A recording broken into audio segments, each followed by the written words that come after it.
Je me nomme docteur Antoine Dubois. Durant 30 ans, ma vie a été définie par les murs blancs et l'odeur d'antiseptique de l'hôpital de la Croix-Rousse, à Lyon. 25 de ces années, je les ai passées comme psychiatre légiste, un champ où la folie et la loi s'enlacent dans une étreinte inconfortable. J'étais l'homme que l'on appelait pour déchiffrer les esprits les plus fracturés, pour trouver une logique dans le chaos, pour tracer la fine ligne entre la perversité et la maladie. J'ai vu des hommes qui se prenaient pour des dieux, des femmes qui parlaient aux défunts, des assassins dont les motivations étaient si enchevêtrées qu'elles défiaient toute compréhension rationnelle. Et dans chacun de ces cas, sans exception, je trouvais un schéma, une lésion cérébrale, un traumatisme infantile, un détonateur chimique. L'esprit humain, pour moi, était une montre suisse d'une complexité incroyable. Si elle était cassée, c'était parce qu'une de ses pièces était déréglée. Il me suffisait de trouver laquelle. C'était un travail qui exigeait de la distance, un scepticisme quasi chirurgical, et j'étais doué pour ça. Je suis devenu un expert dans l'art de ne pas me laisser affecter, de voir chaque patient non comme une âme tourmentée, mais comme une énigme à résoudre.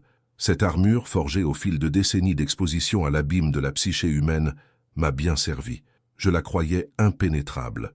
Mais il y a un cas, un seul, un qui ne cadre avec aucun livre, aucune théorie, aucune explication logique que je puisse concevoir. C'est le seul dossier dans mes archives mentales qui reste ouvert, accumulant la poussière de l'incertitude. Ce n'est pas le cas le plus violent, ni le plus médiatisé. La plupart de mes collègues ne s'en souviennent même pas, mais ce fut le cas qui m'a arraché ma certitude, qui a dissous la frontière entre mon esprit et celui de mon patient d'une manière qui me donne encore des frissons. Ce fut le cas qui m'a fait abandonner la profession et qui m'a appris que même si nous tentons de cartographier la conscience, il existe des territoires où la science n'a pas encore la permission d'entrer. Ceci est l'histoire d'un homme que nous avons appelé Étienne, et de la façon dont son silence a crié plus fort que n'importe quelle psychose que j'avais jamais traitée. Tout a commencé une nuit d'octobre, une de ces nuits d'automne froides et humides à Lyon, où l'air semble trop lourd pour être respiré. Je finalisais un rapport, le cas d'un adolescent qui avait commis un crime brutal lors d'une bouffée délirante. C'était tragique, mais routinier. La même rengaine. Mon téléphone a sonné, c'était l'inspecteur Luc Renaud, une vieille connaissance de la gendarmerie, un homme pragmatique, les pieds bien ancrés dans la dure et sale réalité de la rue. Sa voix semblait étrange. Ce n'était pas la lassitude habituelle. Il y avait une note de perplexité. « Antoine, j'ai besoin de toi ici. Une scène dans le vieux Lyon. Mais ce n'est pas ce que tu imagines. Il n'y a pas de corps. Enfin, il y a un corps, mais il est vivant.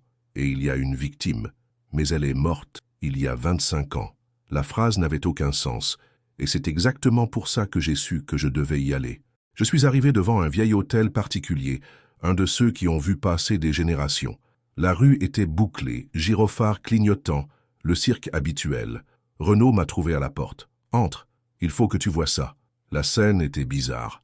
Le salon était intact, à l'exception d'un détail. Au centre de la pièce, assis dans un fauteuil en velours usé, se trouvait un homme d'âge moyen, maigre, les yeux caves, vêtu de vêtements qui semblaient sortis d'une armoire fermée pendant des décennies. Il ne bougeait pas. Il fixait juste un point sur le mur. À côté de lui, par terre, il y avait une mallette en cuir ouverte. À l'intérieur des vêtements jaunis par le temps, un journal de l'année 1995 et un unique objet qui attira l'attention de tous. Un cadre en argent avec la photo d'une femme souriante. « Voici Étienne », dit Renaud à voix basse. La propriétaire l'a trouvé là en rentrant du travail. Il n'a pas forcé la porte, aucun signe d'effraction. Il était simplement assis là. Il ne parle pas, ne réagit pas. « Et la victime ?» demandai-je. Renaud désigna le cadre photo. C'est Amélie, l'ancienne propriétaire, morte d'une rupture d'anévrisme, dans ce même fauteuil, en 1995. À première vue, cela semblait être un cas simple, un intrus avec un trouble délirant, peut-être une fixation sur l'ancienne propriétaire. Tragique, mais cliniquement compréhensible. Je me suis approché d'Étienne, j'ai commencé ma procédure standard. Il ne répondit à aucune question. Ses yeux étaient vides, comme si la personne qui devait être là était simplement partie, laissant le corps en mode veille. C'était un état catatonique, mais différent de tout ce que j'avais vu.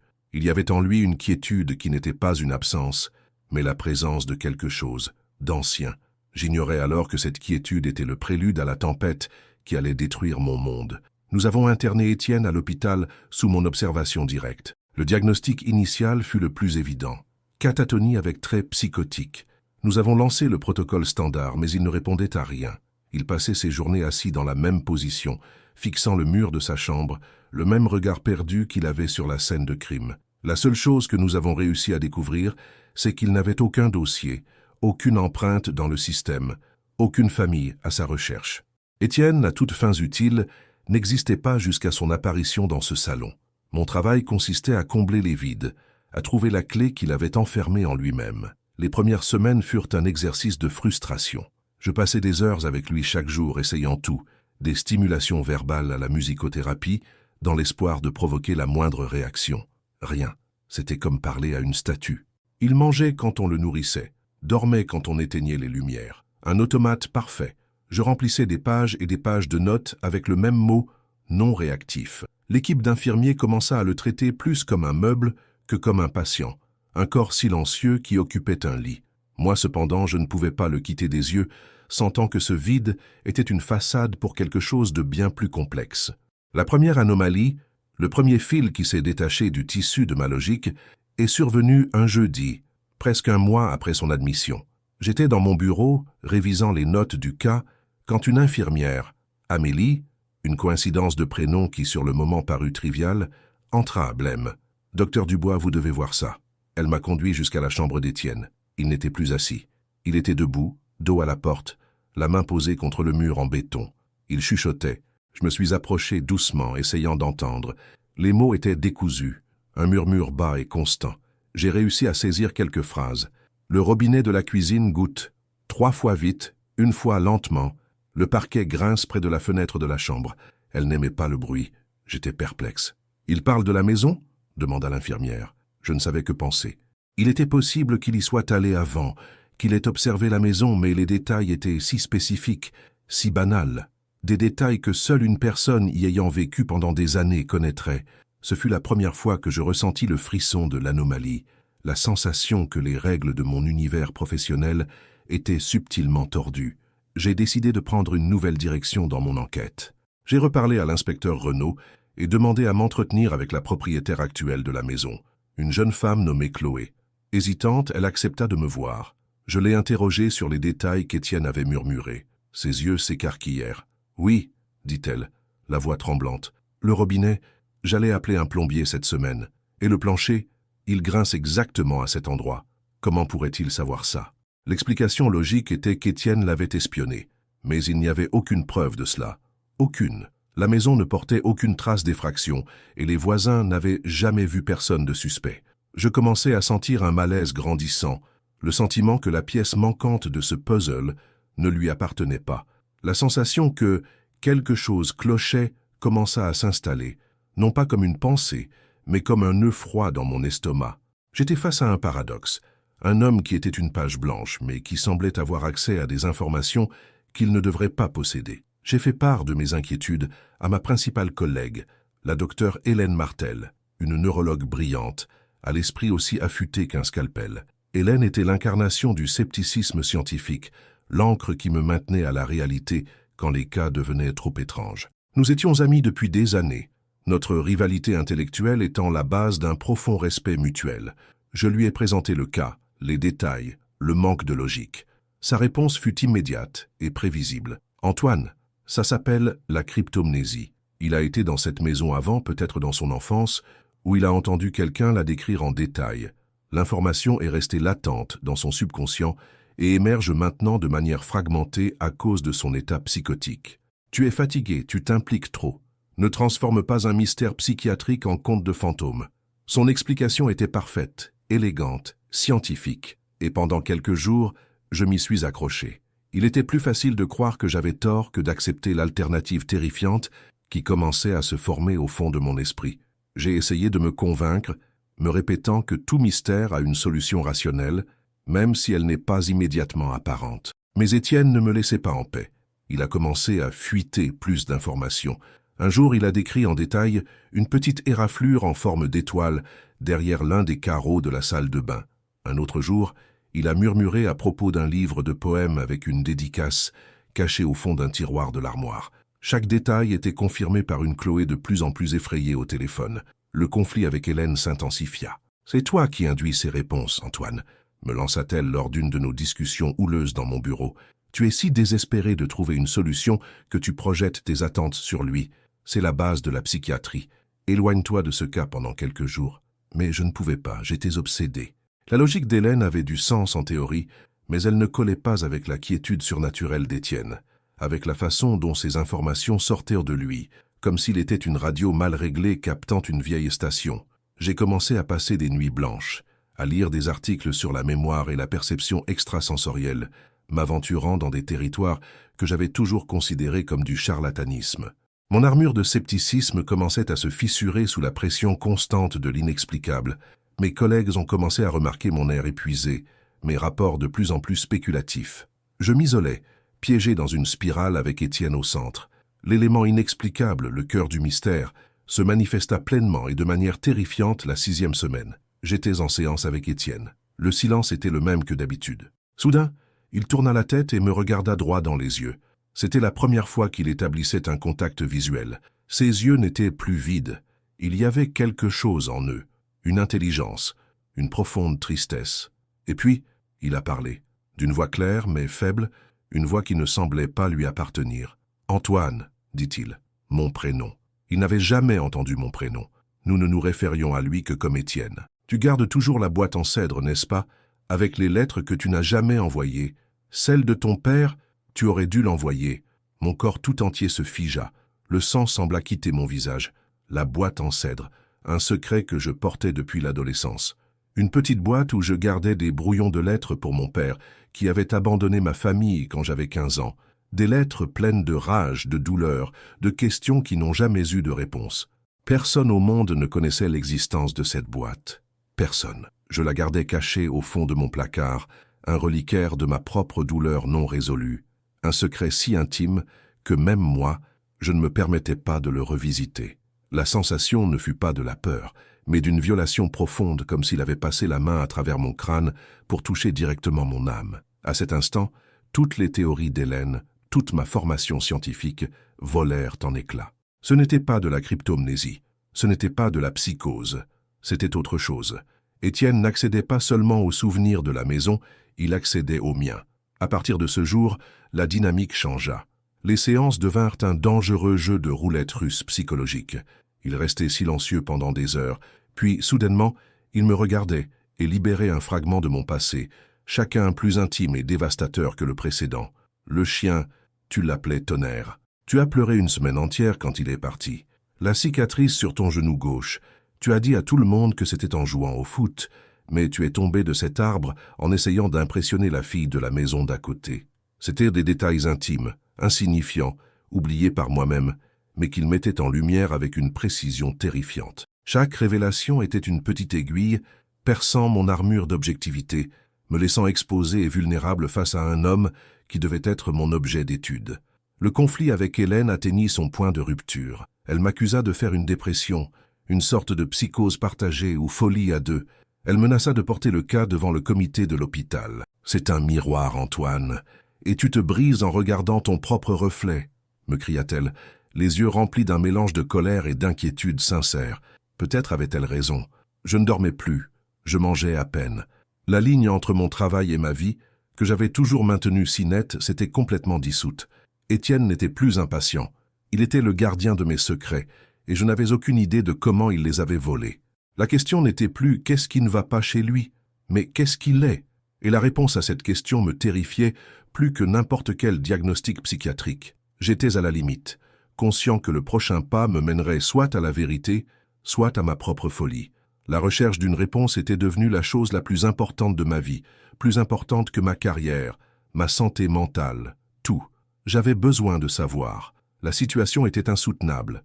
J'étais tourmenté dans mon propre bureau, mes défenses psychologiques s'effondrant sous le poids des révélations d'Étienne. Hélène, bien que sceptique, était véritablement inquiète pour moi.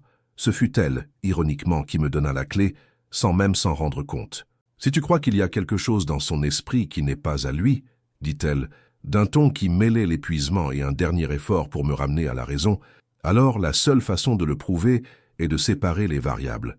Il nous faut un électroencéphalogramme à haute densité pendant une de ces confessions. Nous devons voir ce que fait son cerveau. C'est le seul langage que la science comprend, Antoine. Des données. L'idée était brillante dans sa simplicité.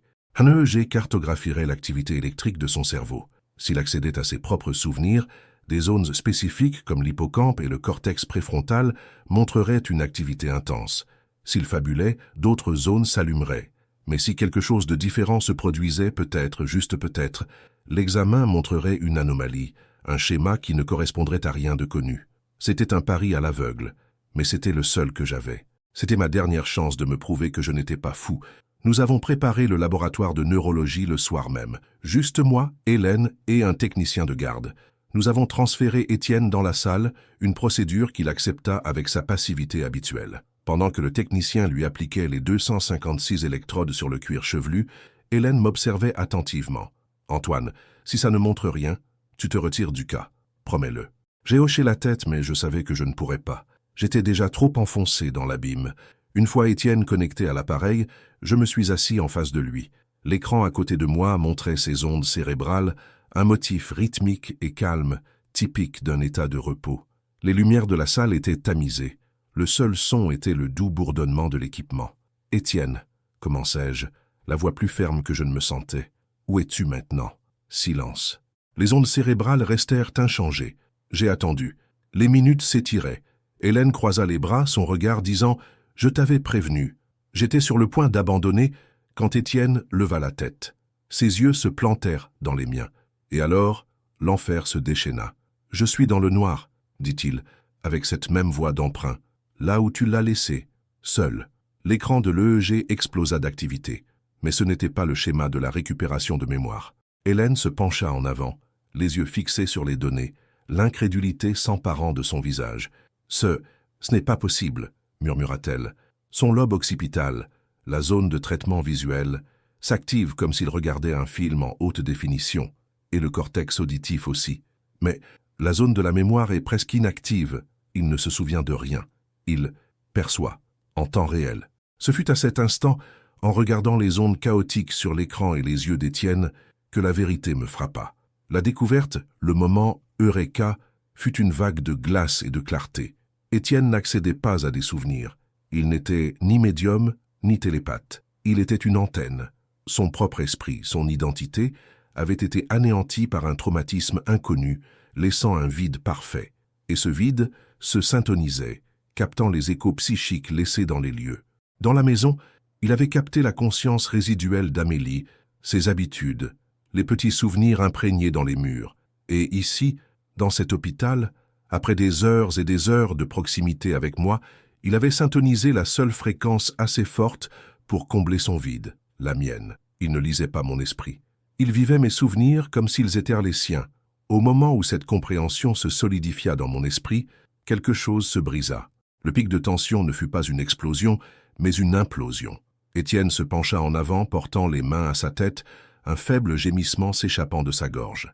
L'activité dans son cerveau devint erratique, dangereuse. « Fais que ça s'arrête », gémit-il. Mais la voix qui sortit fut la mienne, un écho désespéré de ma propre adolescence. « Papa, s'il te plaît, ne pars pas, ne me laisse pas là. » Il revivait mon souvenir le plus douloureux, le jour où mon père est parti. Et la douleur de ce souvenir, amplifiée par son cerveau non protégé, était trop forte pour lui. Il commença à convulser sur la chaise.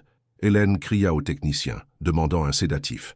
J'étais paralysé, regardant mon propre traumatisme détruire un autre homme devant moi. La violence n'était pas externe mais interne, une tempête psychique qui menaçait de lui griller le cerveau. La confrontation finale n'était pas entre lui et moi, mais entre mon passé et moi, avec Étienne comme champ de bataille. Tandis qu'Hélène et le technicien luttaient pour le stabiliser, je ne pouvais que regarder cet homme tremblant et me voir moi-même, un gamin de 15 ans suppliant une porte qui s'était déjà refermée. L'injection de diazépam fit effet rapidement. Le corps d'Étienne se détendit, la convulsion cessa, et il plongea dans un sommeil profond et sans rêve. L'écran de l'EEG revint lentement à la normale, les ondes chaotiques s'apaisant en un rythme doux. Le silence qui suivit dans la salle du laboratoire était lourd, dense du poids de l'impossible. Hélène était appuyée contre le mur, le visage pâle, la respiration haletante. Elle regardait le moniteur puis Étienne et enfin moi. Son armure de scepticisme avait été fissurée, peut-être même brisée. Elle ne dit rien pendant un long moment. Puis, finalement, Elle murmura une seule question qui résumait tout. « C'était quoi ça, Antoine ?» Et pour la première fois de ma carrière, la seule réponse honnête que je pus donner fut « Je ne sais pas ». Le dénouement immédiat fut une question de gestion de crise. Nous savions tous deux que ce dont nous avions été témoins ne pouvait être consigné dans un rapport officiel. Comment décririons-nous cela? Patient a vécu les souvenirs du médecin traitant, résultant en une crise psychomotrice? Nous serions excommuniés, nos carrières terminées. Nous avons pris une décision cette nuit-là, une décision qui pèserait sur ma conscience pour toujours. Nous avons enregistré l'incident comme une réaction indésirable et atypique à une bouffée psychotique déclenchée par le stress de la procédure d'EEG. C'était un mensonge, une fiction bureaucratique pour couvrir une vérité incompréhensible. Une semaine plus tard, j'ai organisé le transfert d'Étienne.